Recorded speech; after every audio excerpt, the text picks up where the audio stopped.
All right, good morning. It is good to be back. And for Jimmy and Jed, good morning to you both. Good Good morning. morning. All right, we are going to go through. Only have a shortened time because Jimmy's about to catch a plane. So there's a lot of news to cover, a lot of injuries, a lot of updates, all that stuff. Let's begin, Jed, with New York Giants 27 against the New Orleans Saints, 21 over in overtime. Saquon Barkley had about 52 yards, a touchdown, but it was Daniel Jones with the 402 yards. But Kenny Galladay finally breaks out with 116 yards. On the New Orleans Saints, Alvin Kamara gets back on track with 120 yards, and we saw a sighting from Galloway at 74 yards. Jad, thoughts on that game? Yeah, I mean, it was just a nice win for the Giants. And if you've been holding on to Saquon Barkley, you got rewarded, and so good for the Giants to finally get their first win of the season. A little bit disappointing for the Saints. I think they're still trying to find their way. But again, if you held out with Barkley, even with Galladay, it paid off this weekend.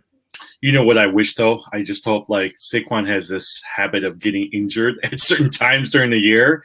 And you're right, he's just getting I feel like he's just getting back. It would be so disappointing if he got injured right now. But yeah, he had a great game. The other person I'm also looking at is Kadarius Toney, the rookie wide receiver. I mean, they have nobody else receiving the ball. I thought maybe Evan Ingram would be the second person in terms of receptions for the team, but he only had 5 catches for 27 yards, whereas Toney had 6 catches for 78 yards. And so with a person like Daniel Jones, who threw for almost 400 yards, I think he might be somebody you might at least want to consider on your waiver wire. Especially depending on how long Sterling Shepard will be out. Jim, Kansas City Chiefs 42, Philadelphia Eagles 30. Look, Jed, I know you like Tyreek Hill. This was one of those fluke games where he does come out and suddenly he does so well. Man, 3 touchdowns, 186 yards compared to Travis Kelce, 4 catches for 23 yards. And we saw what I probably think one of the best games from Clyde Edwards-Helaire at 102 yards. Jim, thoughts on that? So I was really happy because in one of my leagues, someone dropped Clyde Edwards-Helaire. Wow. Now I will say all the people that are on that league are a bunch of 8-year-olds and 15-year-olds. Okay. So I scooped them up and I picked them up and I played them. So he was pretty good, but 14 rushes, 102 yards. His long average was about 7.3. And then they have a good matchup next week. So I actually I think some people were doubting whether or not Helaire was going to come back. But you can't underestimate the offense for the Chiefs. Even Hill, he didn't have the best couple. He had a good first week, but the last couple of games he was so-so, right? But you always get one of those games where he just goes off, and this was one of those games where he scored close to about 42 fantasy points for the week. Yeah. Jim, I will probably say with Jalen Hurts, a lot of times it's not showing in terms of the records, but boy, is he a good fantasy quarterback, even though they lost 387 yards, 2 touchdowns. And Devontae Smith was the great recipient, 7 catches, 122 yards. I don't know what you guys think, and I'm hesitant to say about this because he's still available on a lot of waiver wires. But Gainwell, the rookie running back, Kenny Gainwell from Philadelphia Eagles, I can see him. I mean, I don't know if he'll supplant Miles Sanders, but he's clearly taking away rushes from him. Yeah, I was just going to say, if you have Sanders, I think now is the time you can start potentially punting on that. He's been a big disappointment. I was a big fan, or am a fan of Sanders. He's now splitting carries, and so that is a bad sign. And yeah, you're right. If you are really desperate for rookie help, I think you might reach out and see if this guy can take more. Yeah, a lot of people really seem to like Gainwell. I was just listening to a couple of podcasts, and they were really high on him. He's one of the rookies that they felt really. Yeah, his average rushes, average yards per rush was higher. Sanders, something's been wrong. A lot of times you wonder if when you see players like that who are struggling, like I think DeAndre Hopkins is another example where I think there's an underlying injury, and that's why they're not playing as well. They're just not disclosing it. Yeah. Totally. Yeah. Tom, I know that we're not talking about the Cardinals, but going back to DeAndre Hopkins, are you surprised how well AJ Green was doing? I mean, I did not think that anybody should pick him up, but I'm telling you, the last couple of weeks. Oh yeah, he's like their number 1 receiver, at least right now. two 100-yard games. I mean, you cannot ignore that. But I think the bottom line is really that the Cardinals offense is clicking. I mean, this is if you have Kyler Murray, this is the year to be riding the Cardinals. James Conner, the goal line back, is worth a lot of money because he's getting at least 1 or 2 touchdowns every game. I mean, this is the year to ride the Cardinals, and that number 1 or number 2 wide receiver, or even number 3 wide receiver, is going to produce points. Yeah, look at the Cardinals-Rams game, 37-20, the Cardinals against the Rams. The one thing you see is Chase Edmonds got 12 rushes, but 120 yards. But look at Connors. Yep. He actually had 18 rushes, 50 yards, but actually 2 touchdowns. And it goes to your point, a lot of times he definitely is more of the value runner over between the two. Mm-hmm. Yeah, I mean, it's hard to predict touchdowns in fantasy, but when you have a clear goal line back on a high-scoring offense, that's worth a shot because, there's always going to be a good opportunity that these wide receivers catch a long ball, but then gets dragged down at the 1-yard line. Who's going to get that? It's going to be Connors. I will say that that's been really helping me in all my fantasy leagues. In all my leagues, I picked up either Murray or Herbert as my quarterback, and it's paid off because both of them, Herbert took a while, but both of them have really paid off in terms of fantasy points for me. Yeah. Jim, in terms of, Jed, in terms of Von Jefferson, is it time to take him seriously? 6 catches, 90 yards, 1 touchdown compared to Robert Woods at 4 catches, 48 yards, even though he did catch a touchdown. Yeah, he did get a touchdown. I actually think the opposite. I don't know if you've seen the coach came out and talked about Robert Woods and talked about how they have not been getting him involved in the offense and they need to focus on him more. So I expect to, every time you hear a little bit of noise here, you know how it is with wide receivers. You need to keep them happy. So I wouldn't be surprised if you see them focus a little bit more on Robert Woods so that he ascends really to that number 2. But yeah, you could take a flyer on Van Jefferson. But, I do think Cooper Kupp and Robert Woods are the ones to own here. From a dynasty perspective, though, I mean, that's the beauty of kind of doing some of these dynasty. Like in one of the leagues that I'm in, which is a dynasty, right? Like there's 14 players. We keep 11 and we only draft 3. And it's taken me almost 4 years to get to the point where I'm finally in first place. But it's all about going after players who in 2 or 3 years you think are going to do well, right? So right now, the players I'm going after are the Gainwells, the Jeffersons, because I know if I can set my pieces right now, I will do fine in a couple of years, but it's really playing that long game for dynasty leagues. Yeah, because 4 years ago, you probably would have Devontae Freeman, Le'Veon Bell, all those guys, Levante Murray, and guess where they're all at right now? They're all sitting at Baltimore here. No, a couple of years ago, I was in last place, but I picked up, that's where I was able to trade for CeeDee Lamb, Justin Jefferson, a Brandon Ayuk, and everybody was getting rid of them because they were all trying to hit the playoffs. So I took all of their rookies from them, and now, it's paid off, but it took a couple of years for me to do that. Yeah. Side note, guys, I think a lot of times with dynasty leagues is if you are in a dynasty league, target the guys who are in second place, first place, and make some trade offers for some of their young players with some established veterans. And so a lot of times they're willing to give up a lot in order to win the championship. Mm-hmm. Yeah. Yeah. Jim, Buffalo Bills, 40, Houston Texans, 0. There's really nothing to talk about the Houston Texans. None of those guys did anything. Even a lot of times, Brandon Cooks did nothing at 47 yards, but it was the Buffalo Bills. Zach Moss, again, got another touchdown, but it was Jared Allen and Stephon Diggs made an appearance. Mm-hmm. Well, the other person who's done really well for me is Dawson Knox. He had 2 touchdowns this past week. And then next week, they're playing the Kansas City Chiefs. So I expect another really good game from Allen. I expect another really good game from Knox. And for me, the other person that I've been really high on, I think I talked about it last week, Zach Moss. Zach Moss had 14 yards. 14 rushes, 61 yards, 1 touchdown, average 4.4. He's somebody I like him a lot. I mean, he's somebody I really like. Yeah, I hear you on Moss. I agree on that. I think the big one is Stephon Diggs. If you've been holding on and waiting, this was a great game to finally see him get over 100 yards. He's been a huge disappointment outside the top 20. So you hope that this is a sign of things to come and that, he continues next week. Mm-hmm. Okay, one player that a lot of times people have been watching on the waiver wire that I think is still available, Dawson Knox continues to get touchdowns. This past week, he had 2 touchdowns. Jim, is he someone that you're looking at in terms of waiver wire this week? Yeah, I am. I mean, okay, so Logan Thomas, I think, was drafted a lot higher. He just got injured this week. We're not really sure what his status is. Dawson Knox, in the last few weeks, I got to pull up his numbers here really fast, but I think has averaged at least one touchdown in every single game. He's getting you double-digit fantasy points in each of these games, and that's a valuable stat, or those are valuable points to get from your tight end position. And so if you drafted like a Logan Thomas, if you drafted a Jonnu Smith, I'm going to go after a Dawson Knox, and he's still available in a lot of these leagues.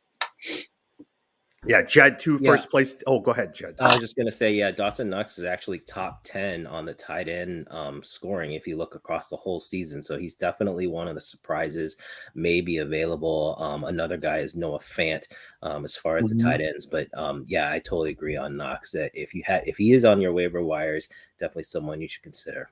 All right, Jed, let me ask you a quick question. Dawson Knox or Schultz on the waiver wire from Dallas Cowboys? Yep, Schultz is the other one that my oldest son was just talking about him. He looked great in the game, and he's playing against the Giants this coming up Sunday. So I think a lot of good opportunity, but definitely Schultz is another surprise. I think the top 10 of the tight ends has been a really big surprise this year. George Kittle has not been as good as you were hoping. Even Tyler Higbee, Mark Andrews, kind of your normal suspects have been not up there. Travis Kelce, Darren Waller still paid out, but Schultz, Knox, even Dallas Goedert, Noah Fant, they may all be available on your waiver wire, and you can get points from them. Well, let me tell you these numbers, right? So Dalton Schultz was supposed to be projected to get 7 points. He got 14.8 points fantasy. These are Yahoo's fantasy points. Last week he was supposed to get 5.4 points. He got 23 points. I think Prescott's looking for him. My problem right now is if you look at them, he's not throwing as much into his receivers. Elliott and Schultz are really the ones he's targeting. I'm hoping that at some point they're going to start looking at the receivers, but Schultz is a good tight end right now. Yeah. Jed, love your thoughts on Carolina, Dallas Cowboys. And then Jim, if you could cover the next team, and I will be right back. But Carolina, Dallas Cowboys. Jed, I'm going to go over to you. Yeah, no, this was a great game for the Cowboys, winning 36-28. And for the Carolina Panthers, I think this was a little bit of a wake-up call. They had been 3-0, but you wanted to see how they did. But I think for me, the big storyline here is the Cowboys are really starting to come around. You see that offense. People, I think, forgot how prolific this offense was last year before Dak got hurt.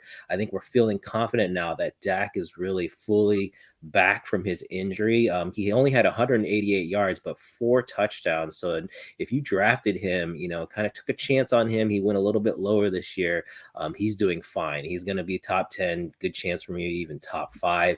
But I think the big storyline is the Cowboys, that you need to be looking at this offense, trying to get a piece of this offense. Zeke Elliott had over 143 yards, had a touchdown.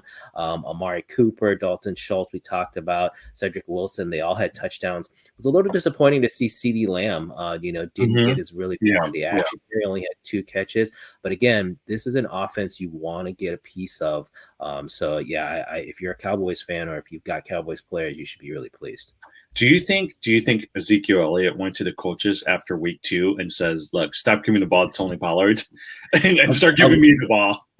Of course they did, right? They want the ball. They're arguing for the ball. Yeah, you're right. This is the first game where they didn't really split carries. So Zeke Elliott got 20 carries and Tony Pollard got 10. So this is the first time we saw a little bit of that, but some of that is, dictated by gameplay and who they're playing. And, the thing is if they start getting leads, that's where you'll see Zeke Elliott will get the ball more because they're trying to milk the clock. They're trying to, control the game with the rushes. It's when they start falling behind or they're in a real shootout, that's where Pollard is going to be. So to me, if they're playing a higher quality player, you want to start Elliott. If they're playing a lower quality player, you start Elliott. If they're playing a higher quality team, then you want to start Pollard. Do you think Schultz is legit? Do you think Dalton Schultz is legit? Oh yeah, definitely. Yeah, Schultz I think is a guy that I'll be looking at him for. For example, in our league, I've got Kyle Pitts, and I think Kyle Pitts is going to be fine. I think they're starting to involve him more, but I may need to pick up a Schultz just for a few weeks until Pitts really starts to break out. Yeah. By the way, as we're talking, I saw coming through the wires or coming through the news, McCaffrey went from being out to questionable. And they say there might be a slight possibility that he might play. I wonder if it's also because Hubbard didn't do exactly the best game this past week. He got what? Yeah. 14 rushes, 57 yards. I was just going to say that, we all thought Hubbard could just step in and really replace McCaffrey, and he really did not. He didn't produce at the same level. His rushing yards average is only 4.4 per game. Really, they turned into more of a pure passing team, right? DJ Moore had 8 catches for 113 yards and 2 touchdowns, so that was nice. I also think the other thing here is Sam Darnold, I think is really proving that, maybe the problem wasn't New York. The problem was him. Yeah, right. The problem was being with the Jets because he's looking pretty good. He had over 300 yards. So again, if you need a bye week fill in at quarterback position, I think Darnold's someone you can look at. The only issue, if you looked at that game, because I watched a bit of it, he got sacked 5 times. So the offensive line is still something that needs to be worked on. And so that's also the worries with the Christian McCaffrey is I think because he's such a cog in the wheel, if you're not protecting and opening those holes for your running backs, they're going to get injured, And so 5 sacks for your quarterback and even opening up holes for the running back is going to be key for that offensive line. Yeah, I think this is the last year we'll see McCaffrey as the number 1 pick, really. I think the injury concerns are just too consistent now. I think he's really going to drop back into, to me, like around number 5, number 6, still top 10. But he's just not, you can't depend on him. If he's going to miss 4 or 5 games a season, that's just too much. I'll tell you this, though, for a guy who, when he is playing, because he takes up like almost 75% of their offense. And so I think we were just talking about in the league where we're in, where there's 12 teams and good pick, especially I think most of the players there are pretty good individuals. Like they know what the players are, right? And so it's hard to get really good players on the waiver wire because a lot of these guys have picked them up. I have McCaffrey's number 1. And I'm not doing too well because he was like the focal point of my team. Yeah, if you look at McCaffrey right now, I mean, he's sitting right around, I think, the 15th best ranked running back. So he definitely hasn't produced. This is now that we've passed week 4, so we've roughly gone over a quarter of the season. This is when you can really start to look at the rankings and try to see some of the trends, and you can kind of see what were some of the surprises. So I think we're probably going to talk about Cordero Patterson. I think he's got to be one of the big surprises. He's a top 10 running back. Even James Robinson, if you gave up on him the first 2 weeks, he's now bounced back to where he's top 10, and then DeAndre Swift. So I think if you look at the running backs, those are the guys who really have been a surprise this season. Yeah. Let me ask you guys a question. Okay, if you had to pick somebody on the waiver wire, Sam Darnold or Daniel Jones, who would you pick up on the waiver wire? Ooh, that's a tough one, guys. They're both having decent years. Yeah, I think it would be matchup specific. So the thing I like about Daniel Jones is the running game. So if he's playing against a weaker defense and he can get the running yards, that makes up for the lack of his passing. But Sam Darnold, if they're in like a high scoring game, he's going to throw a lot, and he's been productive. So it might go there. Sam Darnold has been very, very consistent this year. Daniel Jones sometimes will have 1 or 2 bad games where, man, he is just so inaccurate. But Sam Darnold seems to be very consistent every single game out. Yeah. Jim, right. Which game are we at? We're at Cleveland Vikings. Cleveland won 14-7. But the Vikings, Dalvin Cook did not do anything in this particular game. Yeah, I was really disappointed. I didn't get to watch the game, so I wanted to see what happened to the game flow. But first of all, defensive battle, right? So anytime you see 14-7, that's just ridiculous. Like that's so low for fantasy points. It's really going to hurt you. Cleveland, I mean, look at what they did to the Bears. Cleveland's got a good defense. They got all those all-stars, Garrett. They got all those all-stars on the Cleveland team. Yeah, I think what it seems like, again, I didn't get to watch the game, but it looks like from the stats that the Browns essentially controlled the line of scrimmage. They control game flow because both Nick Chubb had 21 carries, 100 yards. Kareem Hunt had 14 carries, 69 yards, and a touchdown. So Mhm. whereas Cook and Madison only got about 9 or 10 carries each. So it seems like, Minnesota just didn't get as many attempts. And so, again, the defense, along with their rushing offense for Cleveland, is really controlling the game. One of the things that I was listening to on ESPN is they were saying, are you worried that Kareem Hunt is taking away the touchdowns from Nick Chubb?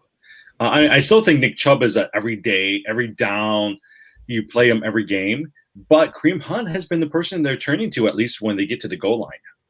Oh no, definitely. I think yeah, Chubb is definitely still a starter, but I think Kareem Hunt this year has really gotten more involved and they've started to use his skill set more. And so he's in some cases he's actually even more valuable. So if you have Hunt and we're willing to wait on him, you're definitely paying out dividends. All right, let me ask you a quick question. In one of my other leagues, I saw a trade go through 1-for-1, Kareem Hunt for Cordero Patterson. Let me ask you guys, if you had, which player would you have wanted? Would you have wanted Kareem Hunt or Cordero Patterson? That's still a risk. Like Cordell Patterson is having a good year, but the question you have to ask yourself is how long is this going to go for? I mean, I'm not trading to Kareem Hunt, who you're going to get consistent points for Cordell Patterson. Oh, I don't know. I'm on the other side. I would take Really? yeah, I would take Cordell Patterson because the problem is Atlanta. You got to look at the offense. They are so desperate right now. They have no production. Matt Ryan has just not been the same, and so Patterson is definitely he's taking up so much of the offense right now. And so for me, that's where I would go. But think about it. See, so my hesitation will be with a Calvin Ridley, Kyle Pitts, a Mike Davis, right? There is no way they can stay at where they're at and continue to run everything through Cordell Patterson. And so that's one of the reasons why, for me, Kareem Hunt, if Nick Chubb tomorrow goes down, Kareem Hunt is their number one guy. So I'd much rather ride the Kareem Hunt train than go after Cordell Patterson because I think at some point, Calvin Ridley and Kyle Pitts is going to have to emerge. But see, that's where I would actually say the exact opposite, which is that Cordell Patterson is a starter. Like he's getting starter carry starter, and remember he has both that wide receiver and running back designation as well, which is really interesting. But he's getting starter carries, he's getting starter catches, whereas Kareem Hunt is a number 2, and so you can't guarantee that he's going to get all of those touches. Yes, I agree with you. Obviously, if Chubb goes down, it's a different story. But the fact is that he's not right now, and so he's still the number 2. So you think he'll stay consistently throughout the entire season? I just don't think he will because he's not had that history of doing that. Yeah, I mean that's the issue. That's basically what you're betting on. Is he going to is Atlanta's offense going to finally click, and you're going to start to see more production from some of their other stars? But Patterson has been heavily used. I mean, it's not like he's just getting 80 yards and then a touchdown. The guy. Well, let's look at his stats. I was just trying to see what his last stats were. Jed, I was so disappointed yesterday because I'm watching. No, 2 days ago because I'm watching. I got Mike Davis on all my teams, right? And I'm like, what is wrong with that? I mean, he finally had 1 touchdown, but Cordell Patterson had 3 touchdowns in the game. And you can tell he was the guy they're focusing on. Yeah, exactly. And so I think that's, well, we just got to see. I think the bottom line is it's hard to see, is it a trend? Because it's really been only the past 2 games that we've seen, Cordell start to be used more. So it's really just a question of if it's going to be a long-term trend or not. Mm-hmm. Yeah. Actually, going to the game, Washington football team wins 34 against the Atlanta Falcons 30. Matt Ryan threw for 4 touchdowns. 3 of them was to Cordero Patterson.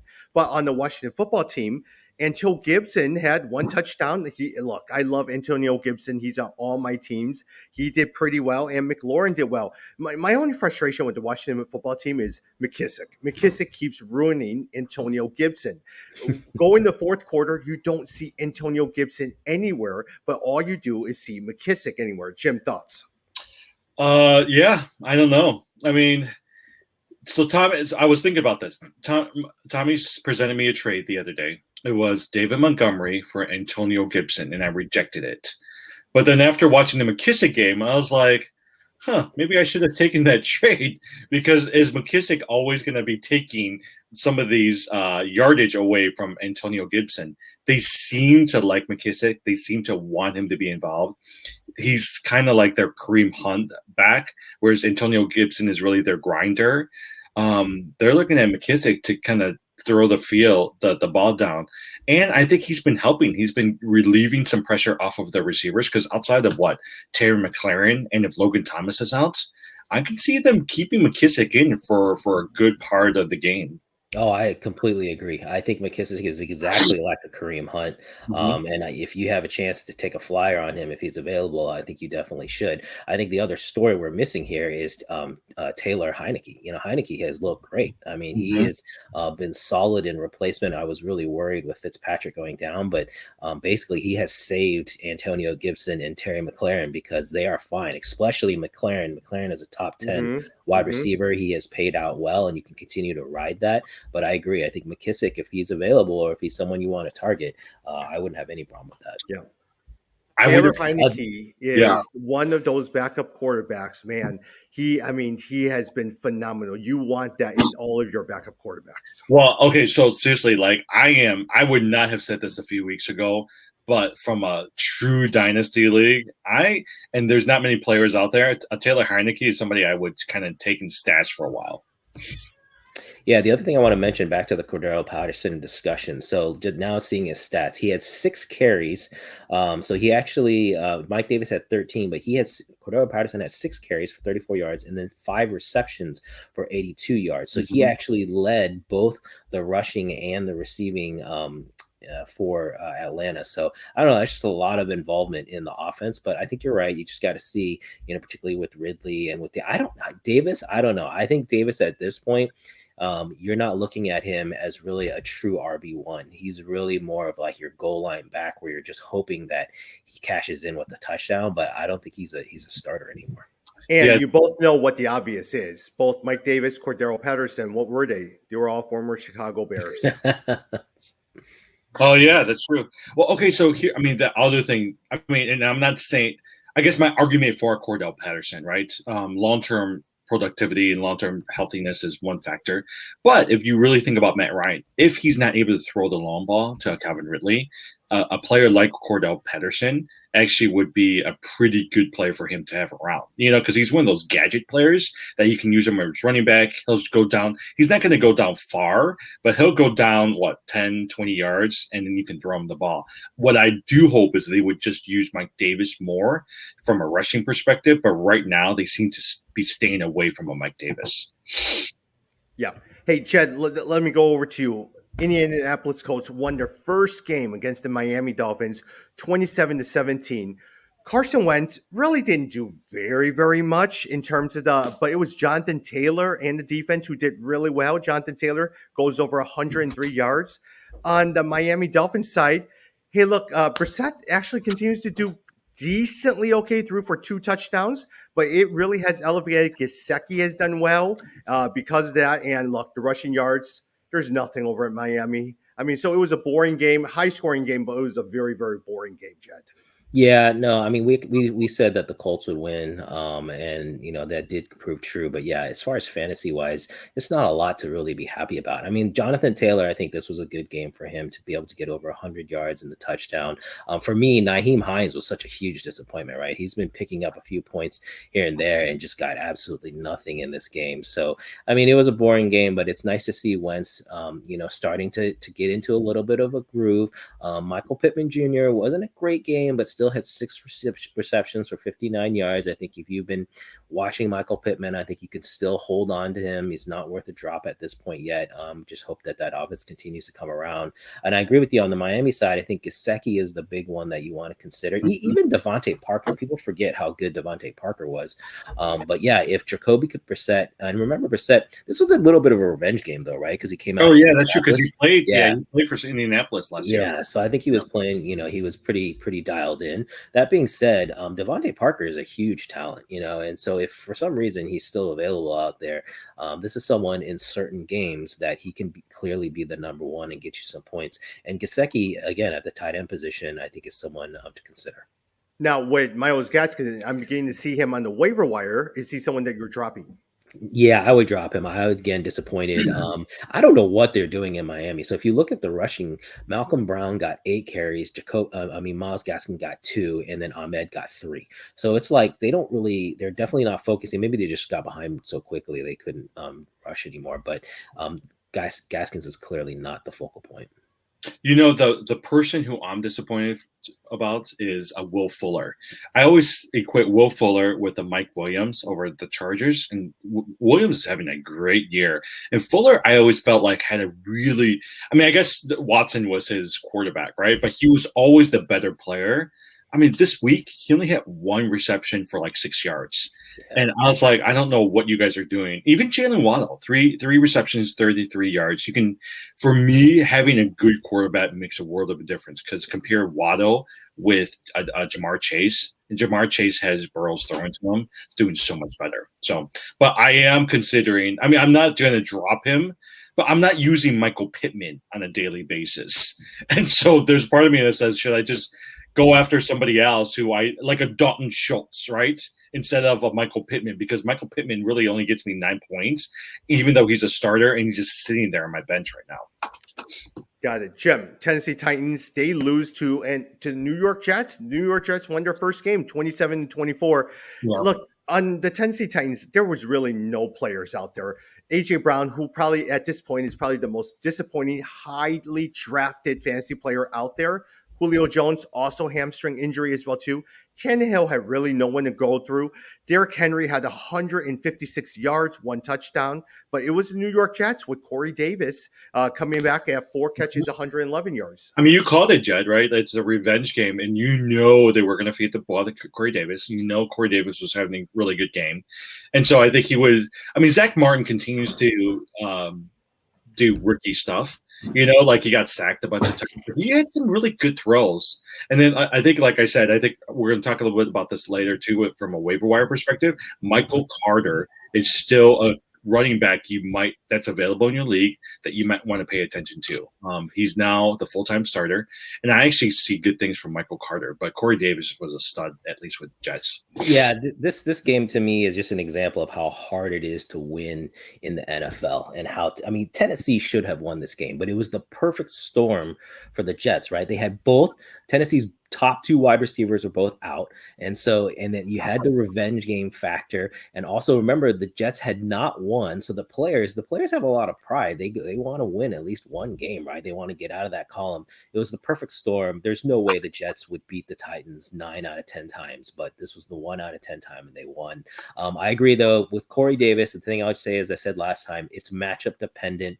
Tennessee's Tennessee's back end coverage of wide receivers is really weak, and so that was one of the reasons I was really up on Davis for the week. But if he gets those good matchups, he's the clear number 1 and should produce. Mm-hmm. Got it. Jim, or Jed, Bears 24-14. Man, they did pretty well. The one story of the day was David Montgomery, who had 2 touchdowns. The story also is David Montgomery going down, not with the ACL tear. It looks like he avoided the ACL tear, but he will be out for a couple of weeks. Now, in comes Damian Williams. But Damian Williams now has a quad injury. Now, if Damian Williams did not have that quad injury, I would think he was probably the number 1 pick up there. But with that now, you're unsure of, do I go with Perrin because Joe Mixon now is injured? So thoughts on that one? Are you picking up Damian Williams? Is he someone you're going to target here, Jed? Yeah, no, so great game for the Bears. They had to have this win. I don't know if you guys heard a little bit of this stuff, but essentially the coach was reluctant to admit that he turned over the play calling to the offensive coordinator. And it was just an example of poor leadership. Yeah. If you want to be a good leader, you need to give credit when it's due and just don't try to take credit for yourself. So I'm really happy for the Bears, but to me, this was against the Lions. The Lions are a really weak team. I don't know that it was a get right game, but the Bears have a brutal stretch of 5 games, and I don't know that they're going to be able to produce. So personally, if we knew that Williams was going to be the back, then I think he would be one to target. But otherwise, if we're thinking if it's this Khalil Herbert or whoever the third back is, I'm not going for them. And so again, with the schedule they have coming up, I wouldn't target any of the backs. So, Jed, can I tell you my disappointment of the week? So, I have relatives coming in to Arizona from Tennessee, but I have a friend who works for the Raiders and offered me 2 tickets to the game this weekend, and I had to tell him I can't go. And it's Oh, only a 4-hour drive, but I oh. really want to drive out there for the new stadium and also watch Bears versus Raiders. Yeah, that would have been great. And actually, this is the game I do think they Hmm. could win this game, but after this, the schedule is just brutal. Yep. But the Hmm. Raiders also, have been up and down. So, but yeah, it was a nice win for the Bears. I'm really happy, that they got the win. But we'll see if it was just a little bit of a flash in the pan. Well, okay, but did you see Nagy's press conference yesterday? Like he was still saying, "Oh yeah, Andy Dalton's still going to be our quarterback if he's healthy." And for me, I was like, "Why? Like, why do you keep saying that?" Because right now, I just feel like if you keep saying it, it shows that you don't have confidence into your starting quarterback. Like, I understood why he said it at the beginning, but at some point now, it's almost like, okay, just go with Justin Fields, name him the quarterback, and let's just see what he can do. If you don't have a running back like what do you call it, David Montgomery this week, or even a Damian Williams, figure out how to use Justin Fields and run, like they did with Lamar Jackson or Patrick Mahomes. But Yeah. I just don't. Nagy's just annoying Oh, me. he's just really floundering right now. He's just trying to protect his job. Other person we should mention is Darnell Mooney. Mooney, we've been talking about. He's been kind of flirting with having a great game. This was a great game for him. 5 catches, 125 yards. And so I would say you're right. If they finally commit to Justin Fields, Yeah. Mooney might be the guy then to be the big recipient. Other than, of course, Allen Robinson is going to get his share too. But Darnell Mooney, I think, is pretty impressive. Speaking of dynasty leagues, a lot of times we're all in the same dynasty league. I made the trade last week for someone really, really wanted DeAndre Swift and they wanted Rob Gronkowski. So I traded them for Terry McLaurin and also Hawkinson. And so it goes to show sometimes people just want certain players like a Gronkowski very much so. And so you're able to capitalize on some of those desires. Yeah, that was a good trade for you. I mean, I could see, it was fair both ways because giving up Swift is, Swift has Yes. been doing well, so I think it was fair. But as far as long-term prospects, getting Hawkinson has been great, and so getting Hawkinson long-term is a good pickup. Mm-hmm. Yeah, Jim, Arizona Cardinals were no, actually, we did talk about Washington football team. Seattle Seahawks, 49ers. Seattle wins 28-21. 49ers. Look, we could talk about all of the players, but it really comes down to Trey Lance. Jimmy Garoppolo goes out. He supposedly was injured on the first series, didn't come back for the second half. But even in one half, the stat line for Trey Lance, 157 yards, 2 touchdowns. And it seems like the beneficiary will be Deebo Samuel at 2 touchdowns, 156 yards. Are you targeting Trey Lance if you have a Ryan Tannehill or if you're playing a Derek Carr this week? For sure, if you have a dynasty league. But didn't you kind of think that they kind of wanted Jimmy G to be injured and have Trey Lance out there? I'm sure it was like, even if it was a small injury, they were like, just sit out for a few weeks. Let's see what Trey Lance is going to be able to do. I mean, look, I actually think he's going to be the starter going forward. And then at some point, Garoppolo is going to be like, look, I'm out of here. It's going to be another Alex Smith type of scenario. Deebo Samuel is going to benefit. Trey Sermon had 89 yards rushing. And for those people who gave up on Trey Sermon, I actually think that you guys gave him up too easily. I still think he's going to be the featured back moving forward, similar to what Cam Akers did last year with the Rams. Oh yeah, Sermon is a huge talent. I mean, so we talked about him all preseason. So he's finally starting to get his chance. So I think both of the trays are worth pickups at this point. If they're sitting on your waiver wires, I think they'll continue with them. The other one we didn't mention on the Seahawks side, I thought this was a great game for the Seahawks and showing that they're starting to turn things around. They're 2-2. They're in a fine position, and I expect them to continue to produce. But let's also not forget Alex Collins, the second running back. He got 10 carries, had 44 yards and a touchdown. Chris Carson had 13 carries for 30 yards. So I would be careful and watch Alex Collins because this is more of a running team than you think. And if he's sitting on your waivers, someone to target.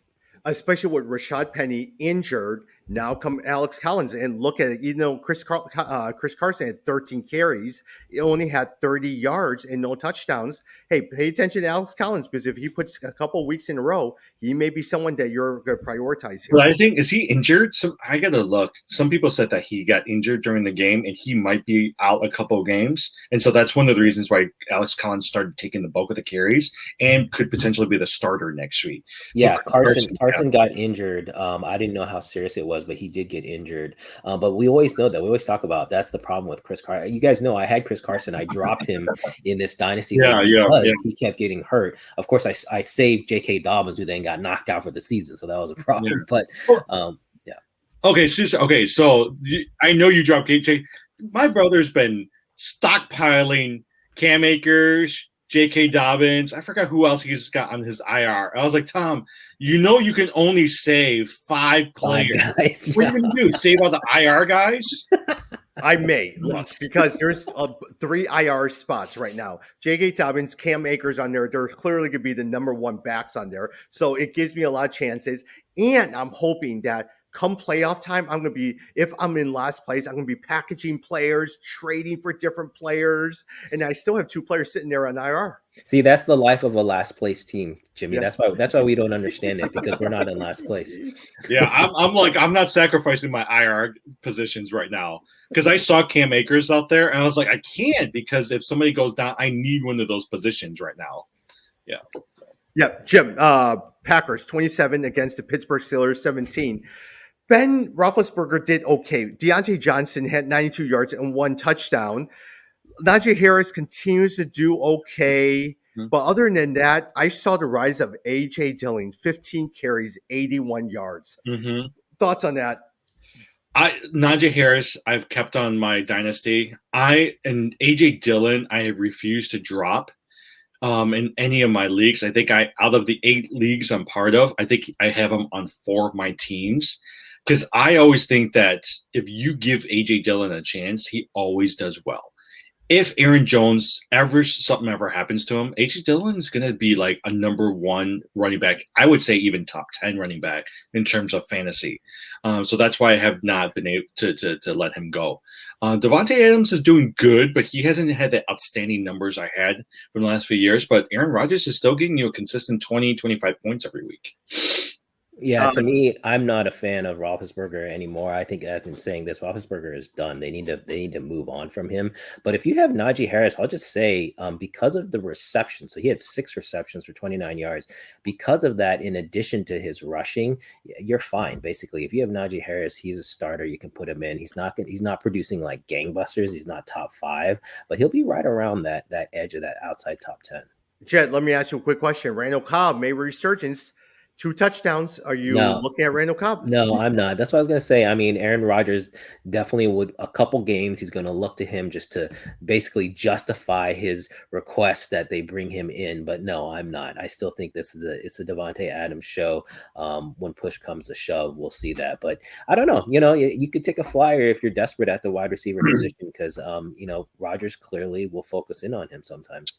I know Roethlisberger isn't that good anymore, but think about it. He passed 4. He got 400 touchdown passes this week for his career, and only Peyton Manning, Brett Favre, Dan Marino, and a few other quarterbacks have ever reached that. That's actually, I mean, if you think about how productive that guy is, from a history standpoint and from a career standpoint, he's done pretty well, Roethlisberger. Oh yeah. I'm not arguing on his career stats. I'm just arguing for this season. I mean, he's done for this season. But no, career-wise, this guy's been phenomenal, especially from where he came from. He was 11th pick or something. Like he was.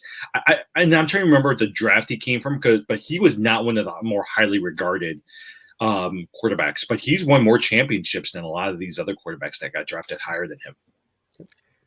Jed, Baltimore Ravens 23-7. 2 surprising things. Baltimore side, Tyson Williams was a healthy scratch. They promoted Le'Veon Bell. The majority of carries are going to Latavius Murray.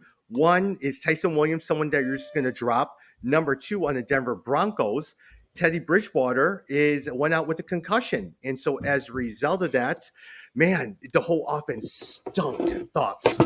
Yeah, this really messed me up. I actually had a side bet with my oldest son on this game, and I was backing the Broncos because I think the Ravens. I'm just still not sold on the Ravens. But yeah, once Teddy Bridgewater went out with the concussion, all the wheels came off, and so that prolific passing, that's the thing. People need to give Bridgewater some credit because Cortland Sutton, Tim Patrick, they've all been playable when Bridgewater's been back there, but they brought in Drew Lock and it just wasn't the same. And so on the Baltimore side, I do agree that you can drop Tyson Williams. I'm actually going to do that in one of my own leagues. The other thing I'll mention, though, Marquise Brown, we always talked about his lack of consistency. He's a top 10 back this year, a top 10 wide receiver, and he has been consistent. He's getting his catches at another 91 yards and a touchdown this game, 4 catches. Mark Andrews had 5 catches for 67. So it's possible that, maybe the Ravens are starting to turn things around, and Lamar Jackson is really starting to figure things out. But I have been doubtful, and that's why I've been kind of staying away. I mean, here's the situation with Marquise Brown. Like it's not like he doesn't have any passes. I mean, they throw some long passes to him. He just finally caught one of them this past week. And it was a really nice catch as well too. And so that's one of the things that they were saying. They were like, "Look, Lamar Jackson likes Marquise Brown. There's nobody else from a receiver standpoint who can go downfield like him. Now, if he can catch those balls and if he can be consistent, I mean, he's done pretty well. I haven't played him at all, even though he's usually on my bench. But he's outperforming for me like a Michael Pittman, a Marquise Galloway. I mean, those are the type of the guys that, quite honestly, like I'm thinking about, should I start playing a Marquise Brown in my lineup every week? Yeah, on the total season, he's actually the 10th rated wide receiver. So if you look at his total season points, he's definitely been producing. Yeah. Like I played Cortland Sutton over him this week because I thought Cortland Sutton will have a better game. No, Marquise Brown did better than him. Well, that's only because Bridgewater went out. If Bridgewater hadn't went out, I think that would have probably played out. Because you're stuck with Drew Lock, and Drew Lock is terrible. Yeah. Ugh.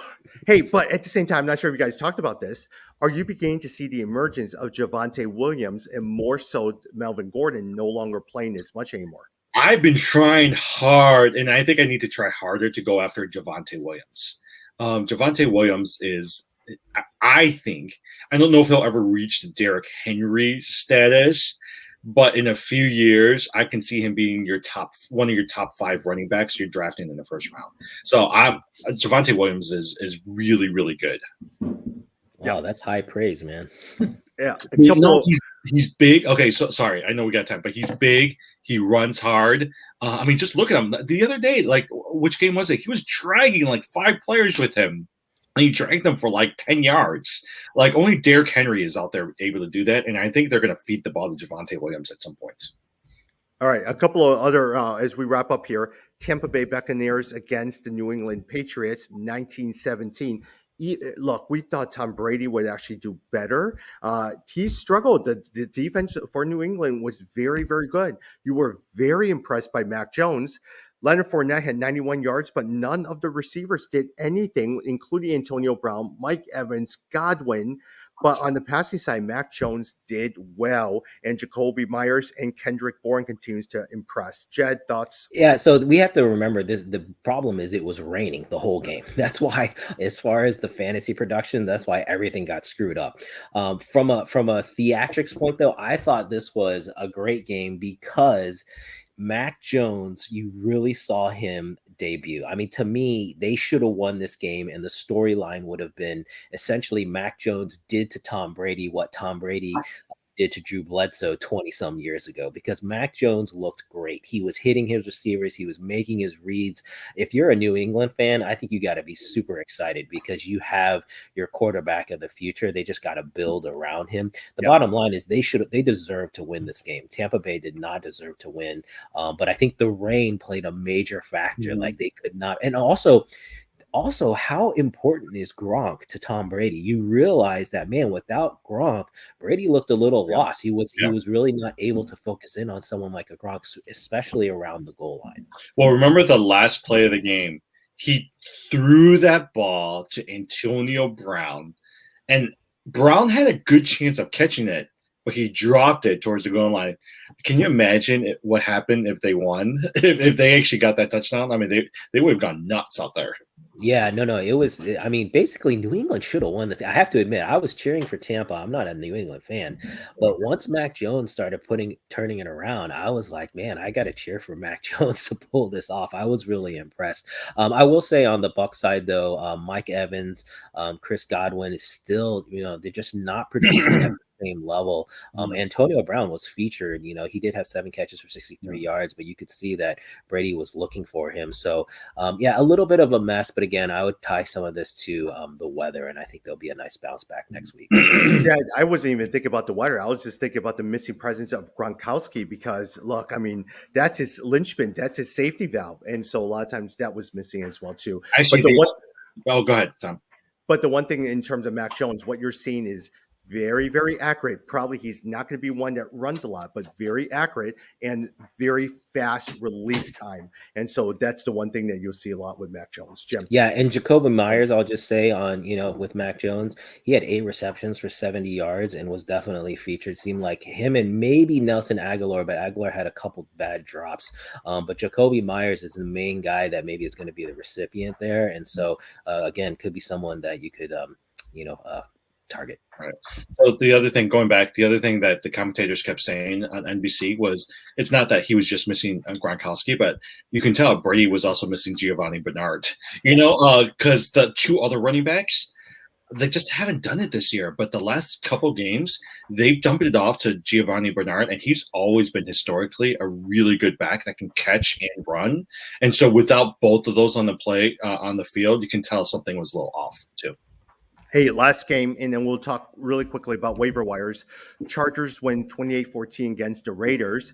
Raiders, there's really nothing very much to talk about. I mean, Josh Jacobs did play and had 13 carries, but the LA Chargers during that game, Jared Cook as well as Austin Eckler. Jim, finish us up as we wrap up. Well, they were saying that Herbert has been targeting his tight ends more during these games, especially when you get to the red zone. And so it makes me think that Jared Cook, who people thought was going to have a great year, might actually have a pretty decent year. I felt like Austin Eckler's doing well. The other player who I've been impressed by, I don't think he'll ever reach somebody that you really want to go hard for, but Larry Roundtree, the backup running back from San Diego, had a pretty decent team as well too. So on some of those bye weeks when you're really scrambling looking for players, Larry Roundtree is out there in 80-90% of the leagues out there. So it might be somebody that you might want to take a look at as well too. Mike Williams didn't have a really good game, but Justin Herbert is. I feel like he's been winning for me and he's been doing really well. Yeah, my one disappointment was Mike Williams. He really was not involved. It felt like Jared Cook kind of took some of what Williams had before, but I wouldn't worry too much about that. The Chargers are really a solid team. You got to be happy with their production. You want to have a piece of that. Austin Eckler, to me, I was wrong on him. I thought I was really down on him going into the season, but he's looked great. He's been a top 10 back. Again, if you have him, he's a clear starter, and you want to hold on to that. So Yeah, with the Raiders, I think Derek Carr is good, right? For me, Peyton Barber the last few weeks have actually been a far better running back than Kenyon Drake or even Josh Jacobs. I know that Jacobs is their better running back, but I wish that they would have done another week with Peyton Barber.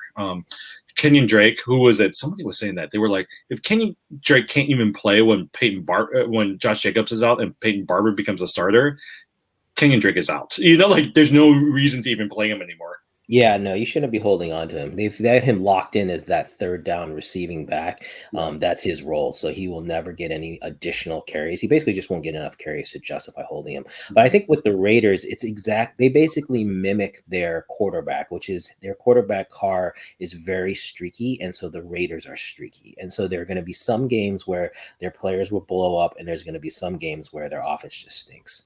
Yeah. Sure. Jim, as we wrap up, who are some of the people that you're highlighting on waivers as well too this week?